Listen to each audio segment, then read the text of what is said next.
BYDFi is a crypto exchange on desktop and mobile where you can spot trade, futures trade, use leverage tokens, and copy the trades of top traders. If you sign up with the link in the description, you get a free $100 when you deposit $100. There's hundreds of crypto available on their spot exchange, as well as a free test account so you can practice futures trading without getting wrecked. BYDFi.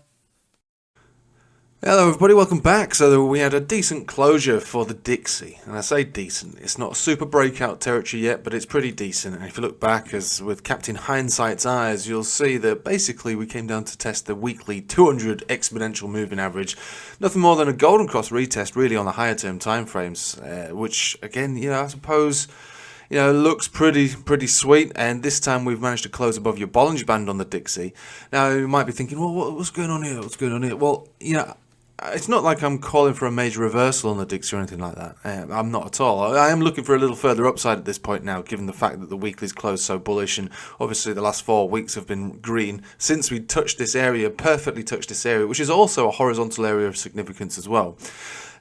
So with this closure, I'd be looking to first of all test the top of the range here, part of this descending triangle formation. So next week we'll probably see a 103.2 on the Dixie, maybe get a rejection around there on the first pass, but on the second pass we'll probably break it, and I'll be looking for us to revisit maybe 105.3. Like as far as the reasons for this is concerned, obviously on a technical basis it makes perfect sense, but also we've been looking at this for oil, saying all right, 83. Yeah, temporary resistance, but it is a bullish chart, and again, Captain Hindsight can also look back and admire that this has come down to test a 200 simple moving average, so nothing more than a golden cross retest on the simple moving averages. Now, oil is more than just oil. Oil is everything. Oil is inflation, oil is CPI, oil is problem if we start to break above $83 a barrel, and I think we probably are looking to see that at some point this year. So with that, I think markets are beginning to price that in, and I've been saying, it feels like it's definitely over a month now. I've been saying I think one of the main plays now would be to exit stocks and move into commodities, because commodities are always going to have the oil price priced in on top, because it costs oil to produce pretty much every commodity out there, doesn't it really? Because it is fuel, so, and obviously food, and then obviously the effect it'll have on inflation as a result of that.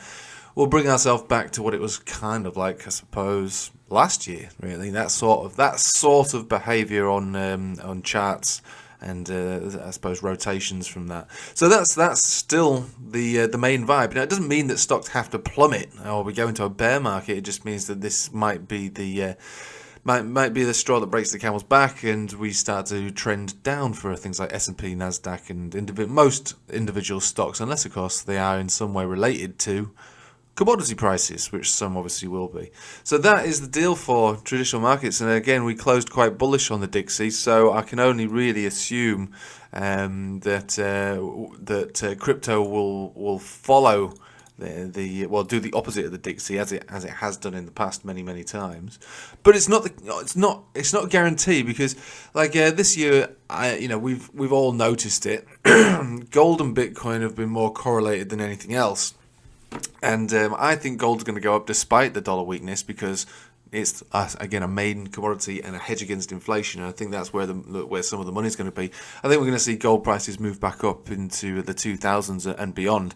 I've even got a position in gold from yesterday that I took, and I'm happy to hold that. And if it fails, I'll try to take a few more of those, because I'm pretty adamant of that kind of move. Obviously silver is likely to do the same thing, but what's the deal with Bitcoin? Is Bitcoin going to do it? I just don't know. So we were looking at this on the 4 hourly now, so we've got the cancellation of the trend signal, which was formed on the 4 hourly, so that's done and dusted. So I would imagine that we find ourselves trending back down to probably, well, we've been waiting for it for ages. I mean, again, we were a front run twice on this area. The 28,500 needs to be tested to see if it actually works. It should work, but if it doesn't, this is my preference for Bitcoin, around 27,700. So your golden cross on a 3-day, which they do like to get retested, and if that's the case, it sits here at the 200 simple, 200 exponential, and the bottom of the Bollinger Band. It's very strong support if we do come down to that level, and that's where I'll be buying more Bitcoin from that level and lower. That's what I'll be doing, and just to let you all know, I'll be buying more Bitcoin from here, and any step down that we take from here, I'll incrementally buy more back. Just keep buying it from that level. I think this is the equivalent of the $6,000 area from the previous market cycle. So not a perfect bottom, but a reasonably decent position for for a long-term hodl, or at least stocking up on the bitcoins that you want to get, so you can rotate them into altcoins when the time is right. And the time is not quite right, but even so, picking up some altcoins is probably not such a bad idea if your view is to hold them for a longer period of time.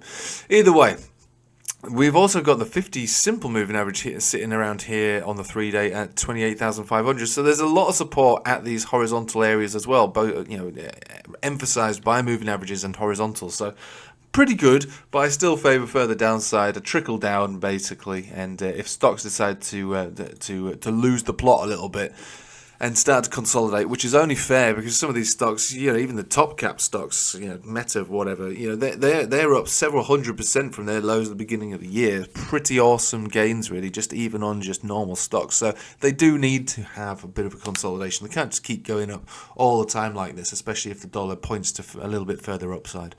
Either way, there's really nothing more to be said. Given the fact that we closed quite strong on the Dixie this week, again, another strong closure, I don't think that Bitcoin or crypto has the ability to have a green, or at least an aggressively green weekend. It'll probably just go sideways. I think we're going to go sideways until we make a decisive move to either the top or the bottom of this current range that we're in, which is, again, getting tighter and tighter. You can see even on the daily that the Bollinger Bands are pinching very tightly, which means that something's going to give at some point soon.